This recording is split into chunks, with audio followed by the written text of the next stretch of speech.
Well, everybody, this is the interview that I was telling you about. This is my interview with Sean McNamara, the producer, director of the new film Mighty Oak. And I was trying to figure out how long I've known you. I know I met you around Soul Surfer time, which was Yeah, 2011, and we've that's kind right. of stayed in touch. Yeah, And you've gone on to do other movies, other TV series, Hallmark yeah, or Lifetime, whatever. And you've just done great. And now you've got this movie coming out, Mighty Oak, which is going to play on some movie screens if they're open in June, and also drive-in theaters across the yeah. countries. And can't you go to a website or something and find out where the drive-in theaters are located, where you're going to be playing?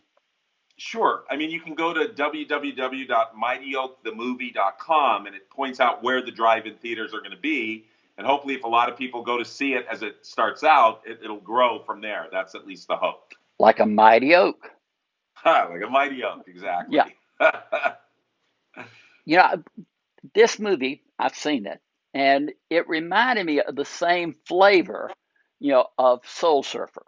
It's Right. wholesome. It's something the family can watch and enjoy.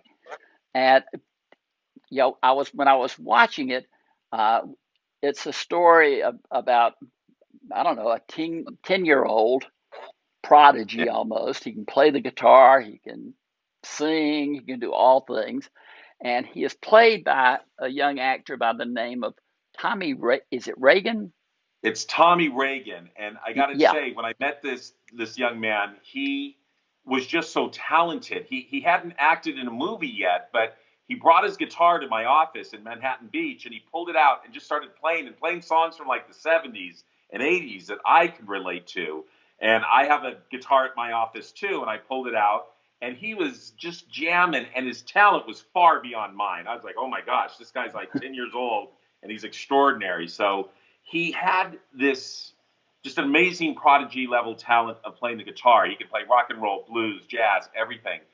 But his essence was he was just the sweetest, nicest boy. And I remember I said, if we're going to make this movie, we've got to shoot it right away because he's going to grow up and he's going to be a rock star someday. But right now, if we can capture that inner innocence, it would be just a great thing for this movie. But we got him in acting lessons for about 6 months while we were prepping and getting ready for the movie to start shooting. And he went to acting lessons and he practiced and he rehearsed and he figured out how to capture his innocence and just be natural on camera. And I think we captured that. I was so happy because a lot of times people who aren't trained actors, it's hard for them to become, you know, just good in front of the camera. That's a gift. And he has that gift too. So we were very, very fortunate. Well, I really wondered when I was watching this movie, it was like the chicken and the egg. Did you discover the kid and then have the movie written for him, or did you have the movie and you discovered the kid? Good question. It was kind of at the same time. It was a boy who had this talent, and they had found a screenwriter. It was actually one of the screenwriters on Soul Surfer who wrote a screenplay and sent it to me. And I read it, and because it had music, I mean, I've done movies like back as far as 2003 with Hilary Duff, Raise Your Voice. I love music. I grew up on music. So I read the script, loved it. They sent me some of the songs. I loved that. And then I said, you know, can I meet this young boy? And so there was a script when they called me, and it was great, and it dealt with a subject that I hadn't dealt with before, reincarnation. So I just wanted to explore that subject, and everything just seemed to gel. Just the boy's talent and the screenplay, and everything came together. Okay, I'm going to stop you right there since you mentioned it. Do you believe in reincarnation? It's a good question.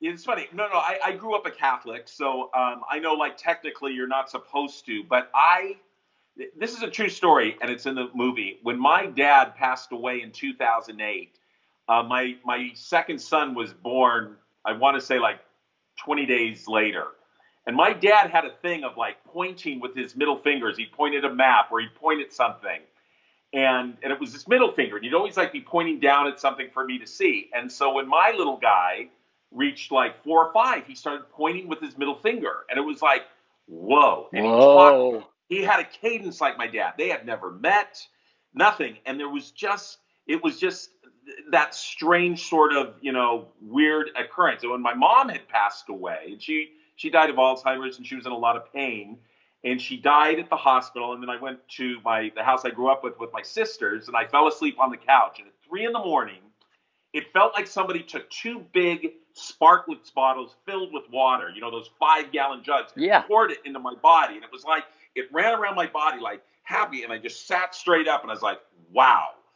I don't know what that is, but it was like my mom coming back and saying, everything's fine, I'm okay. And then it was gone. Never has happened before or since. And so as far as what I truly believe in, I believe you can never kill somebody's soul. They're going to go on. They're going to, like Titanic, they're going to live on. My heart will go on. The heart will go on. And I truly do believe that. I always look at like people like you're the body and you're in a car. When that car stops running and you get out, the car is nothing without you. And I just felt that this, it was something to explore, reincarnation. So I read a lot of books while I was making the feature. And again, like anything, nobody knows for sure, but it's an interesting thing to ask about. And it was interesting because I asked that same question to my audiences. I always do test audiences to see if it's working or not. And so when I asked how many of you believe in reincarnation, only about a third of the audience raised their hand. And when I asked, what about reincarnation in this movie? 100% of the people raised their hand. So as far as people with their suspension of disbelief, they're with this movie and believe that reincarnation is possible. It's certainly a unique premise for a movie. It's not one that you run into every day at the theater or on TV or whatever. It's there, and it makes a nice premise. You really ask him to do a lot of things. You were asking him to play the guitar, sing, do comedy, do drama, and act natural. And he delivered. He delivered on all 5. That's what's amazing. Yeah, he did. And I wish I could take the credit for it. I mean, again, here's a guy who knew how to play the guitar and he knew how to sing before he met me. But learning how to be funny, that is something that is like, God given to a certain degree, because if you try to be funny, sometimes you're just not. He had the drama down, he had that, and he was believable.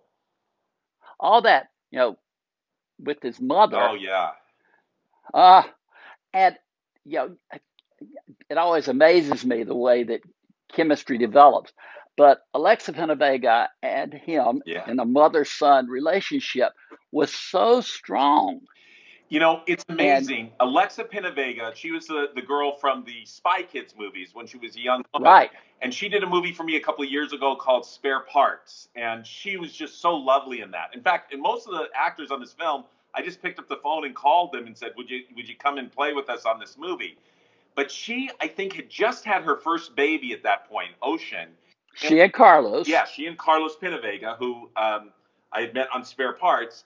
And she just, you put Tommy, someone who hasn't acted a lot, with great actors. And all of a sudden, I think that's what also brought his performance up, because they worked with him on being subtle and not over the top and bringing it down and real. And she was just such a force on the set that to help him through that. And she's just such a talented actor. And to have those two together, or have Tommy with Janel Parrish or with Carlos, they worked so well together and made it so natural that it was easier for him to be natural, because he was with really giving actors, ones who really were very generous in helping him through it. And he was terrific. Well, it was funny because when I saw the cast list before I saw the movie, I thought, oh, Carlos and his wife, Alexa, are in the movie. They'll be the love interest. No, his love interest is Janel Parrish. That's right. And she's a single mother. It's, they're in the same movie, but they're probably have very few scenes together. Yeah, well, they have a few, but it was interesting because, again, they've done other movies together. And again, they met before they did my movie Spare Parts. In fact, I had cast Carlos first, and then somebody suggested that I use Alexa Vega.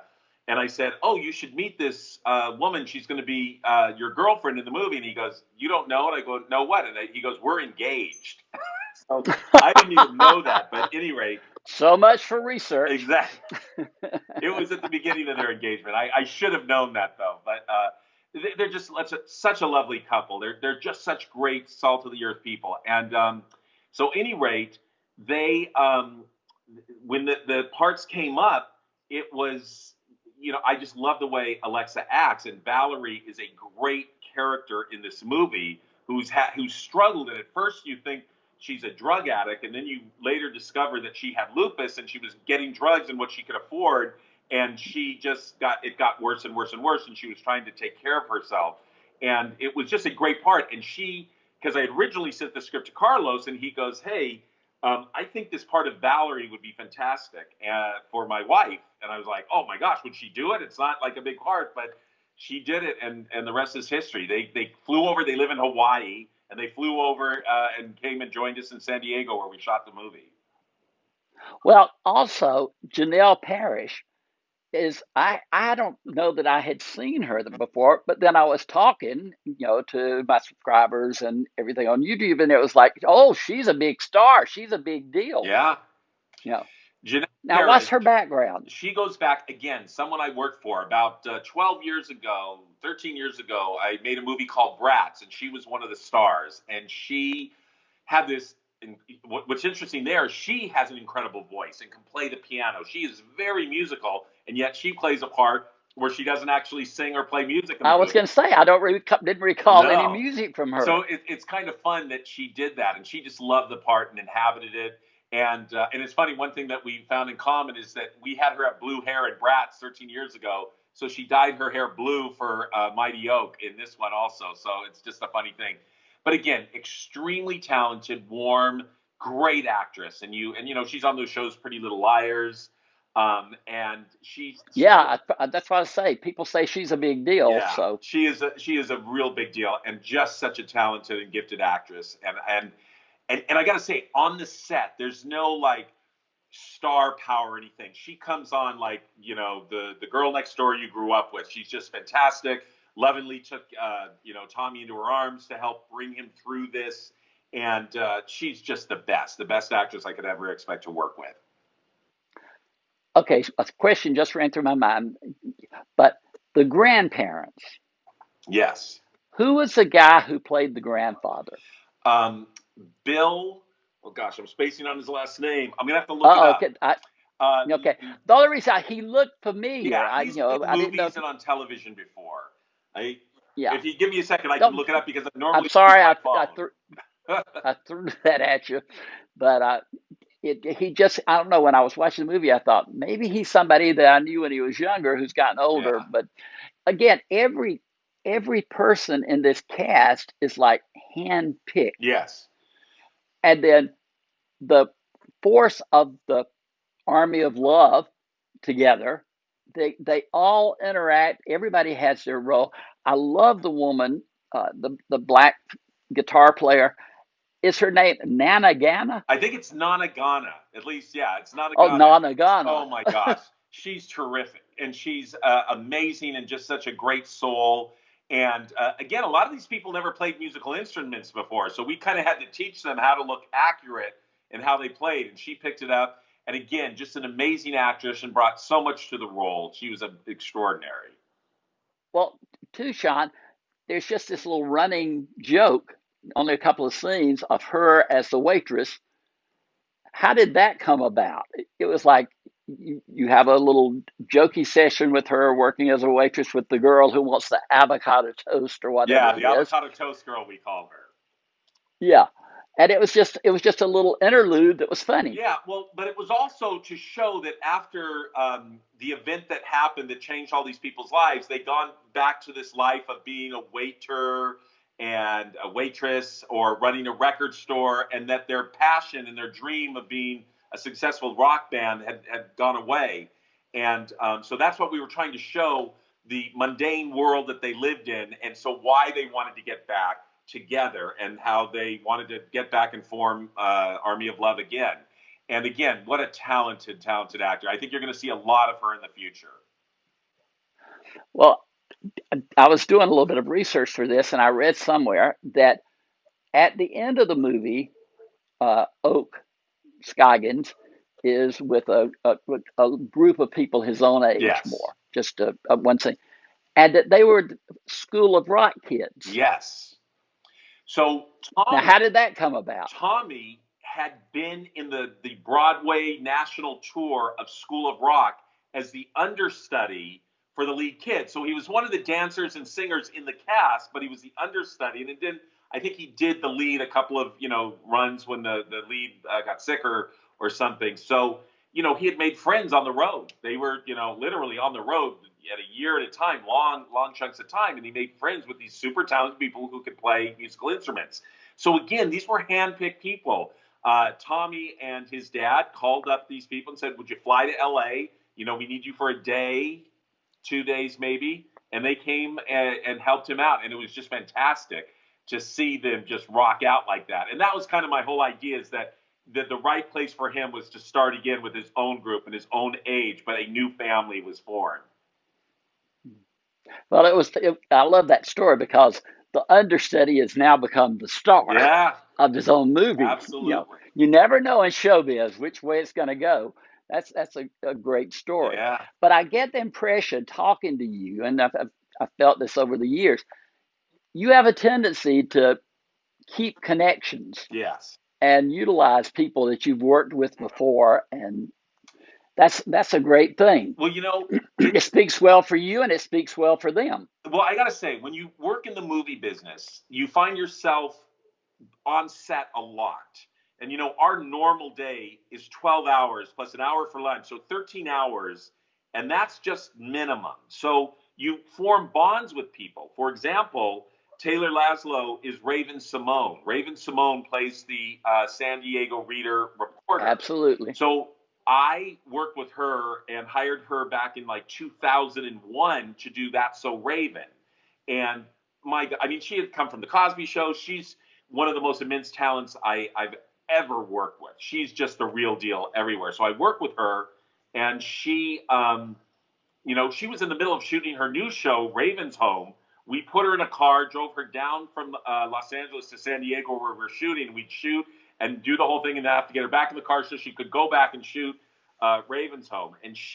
So again, these people that I've just stayed in touch with over the years have been just terrific, and thankfully they still come back and work for me. And I'm just, knock on wood that they do, because they are what make the movie, really.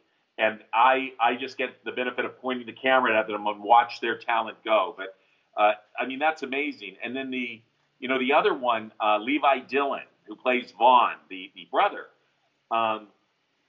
What a great actor! What a great talent! He's of musical royalty. From his dad and to his dad, Bob Dylan, his granddad, Bob Dylan.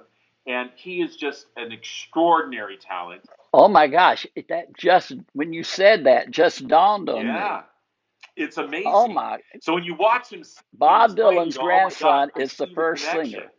Oh, It's a wow. Yeah. So he was new to the family. He was brought in new, but he was great. And again, we're throwing him into situations with all these people. And again, it's like his first or second acting gig, and he was just, again, I want to work with him again. That guy's going to go far. He is such a talented actor, and he can sing, and he plays. So it was just extraordinary to work with him. So I do like bringing the family back together, and even the crew, the DP and the production designer. We've worked on countless films before, and it's so cool to bring them all back together and work with them as we go forward. Okay. I don't want to run out of time because I want to ask you, what is next for you? What are you working on? Well, next for me is Reagan, starring Dennis Quaid, who I'd worked with on Soul Surfer.